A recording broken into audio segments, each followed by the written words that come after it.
عمرنا سألنا نفسنا إيه اللي بيميز الناس الناجحة عن غيرهم؟ الموضوع طلع مش مجرد حظ أو موهبة، لا ده استثمار واعي في نفسهم. في الدقايق الجاية هنرسم مع بعض خريطة طريق عشان نحرر رأس المال الداخلي بتاعنا، من أول ما نسيطر على عقليتنا لحد ما نبني ثروة حقيقية. يلا بينا.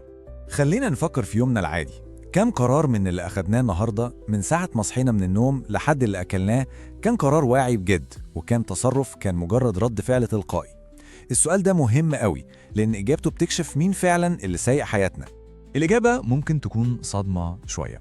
الأبحاث بتقول إن حوالي 90% من تصرفاتنا كل يوم، عاداتنا، ردود أفعالنا، وحتى أعمق معتقداتنا مش بتتحكم فيها أفكارنا الواعية. الموضوع كأن في قوة خفية زي اللي بيحرك العرايس من ورا الستارة، هي اللي ماسكة الخيوط. يبقى جاي الوقت نكشف الستار. في أول قسم معانا هنتعرف على المهندس الخفي لحياتنا، القوة الجبارة اللي دايما بيتسائل فهمها، قوة العقل الباطن. تخيل كده إن عقلنا ده عامل زي السفينة. العقل الواعي هو القبطان اللي واقف فوق بيحلل ويخطط ويدي الأوامر، لكن العقل الباطن ده بقى طاقم البحارة كله اللي في غرفة المحركات، شغالين من غير ما يكلوا عشان يوجهوا السفينة ويخلوا المواتير شغالة، بينفذوا المسار اللي حدده القبطان من غير أي سؤال، هو بينفذ وبس. خلينا نعتبر العقل الباطن ده زي جنينة خصبة، مش فارق معاها خالص إذا كنا هنزرع بذور لزهور جميلة ولا حشائش سامة. هي هتنمي أي حاجة نديها لها بنفس الإخلاص، مخاوفنا، آمالنا، أفكارنا المتكررة، وفي الآخر كل ده بنحصده في واقع حياتنا. والخبر الحلو بقى إننا نقدر نعيد برمجة المتحكم ده. طيب إزاي؟ المفتاح هو إننا نستغل اللحظة اللي الحارس اللي هو عقلنا الواعي بيبدأ ينعس فيها. في الدقايق الثمينة دي قبل ما ننام على طول، بوابات العقل الباطن بتبقى مفتوحة على الآخر. الأفكار اللي بنكررها في اللحظة دي هي التصميمات اللي هيستخدمها عشان يبني يومنا اللي بعد.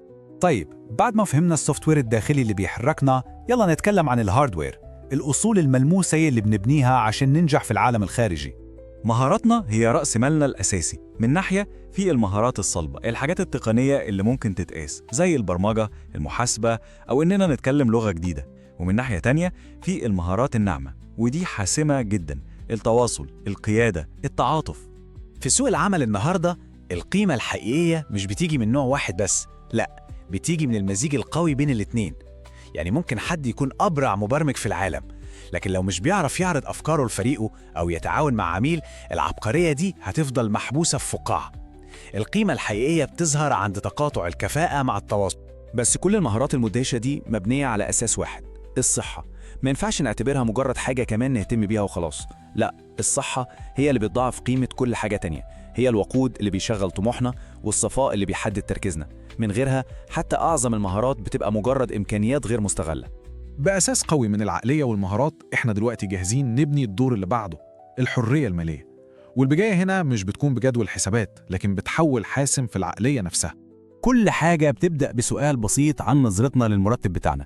هل هو مكافأة على شغل الشهر اللي فات بنصرفها لحد ما تخلص، ولا هو أول بذرة في الغابة المالية اللي عايزين نزرعها؟ الإجابة على السؤال ده بتحدد المستقبل المالي. عقلية الموظف الثري دي بتحول الوظيفة من قفص لمنصة إطلاق. الفكرة إننا نعامل شغلنا كأنه تدريب مدفوع الأجر، نتعلم فيه مهارات جديدة، ونستخدم الأمان الوظيفي كدرع عشان نجرب ونخاطر، مش كمخدة عشان نريح عليها. بس مجرد وجود استراتيجية مش كفاية لو العقلية مش واضحة. وعشان نشوف إزاي العقلية المشوشة ممكن تدمر أحسن استراتيجية في لحظة، خلينا نبص على واحد من أكتر الاستثمارات اللي الناس بتعملها وبتفهمها غلط، الذهب. ببساطة كده في لعبتين مختلفتين تماماً ممكن نلعبهم بالذهب، وكل لعبة ليها قواعدها الخاصة، ولو لخبطنا بينهم الخسارة بتبقى شبه مضمونة. الكارثة بتحصل لما نشتري بهدف ونتصرف بهدف تاني خالص. يعني نشتري ذهب بنية إنه يحفظ قيمة الفلوس على المدى الطويل، وبعدين نصب الذعر ونبيعه زي المضارب اليومي عشان سعره نزل الصبح. بنكون بنلعب اللعبتين في نفس الوقت، وفي الآخر بنخسرهم هما الاتنين، والنتيجة دايما بتبقى توتر وخسارة مالية. مثال الذهب ده بيوضح حقيقة أكبر. الثروة المالية مجرد جزء من الصورة. العائد النهائي مش اللي في الحساب البنكي، لكن جودة الحياة اللي بنبنيها بالأصول دي. الحياة الغنية بجد مش أصل واحد قيمته بتزيد، دي محفظة متوازنة. الاستقرار المالي مهم أكيد، لكنه جزء واحد بس. بنفس الأهمية استثماراتنا في علاقات قوية، في صحتنا الجسدية والنفسية، وفي الوقت اللي بنقضيه بشكل له معنى. التركيز على جانب واحد وإهمال الباقي بيخلق حياة مش متوازنة، وفي النهاية مش مرضية. من بين كل الأصول اللي اتكلمنا عنها في أصل واحد فريد من نوعه، مش ممكن نكسب منه أكتر ومش ممكن نشتريه تاني لو ضاع، الوقت. كل دقيقة بتعدي هي مصروف من الحساب المحدود ده. إزاي بنستثمر الدقائق دي هو أهم قرار مالي ممكن ناخده، لأنه بيحدد العائد الحقيقي لحياتنا كلها. إذا اتكلمنا عن برمجة عقلنا وبناء مهاراتنا وتنمية ثروتنا، لكن في الآخر إيه هو الاستثمار الأم اللي بيقوم عليه كل ده؟ إيه هو الأصل الرئيسي الحقيقي؟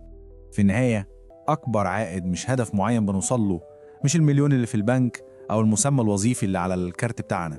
لا، العائد الحقيقي هو الشخص اللي بنتحول ليه في الرحلة دي. الاستثمار الحقيقي دايما وأبدا هو في نفسنا، لأن ده الأصل الوحيد اللي محدش يقدر ياخده مننا.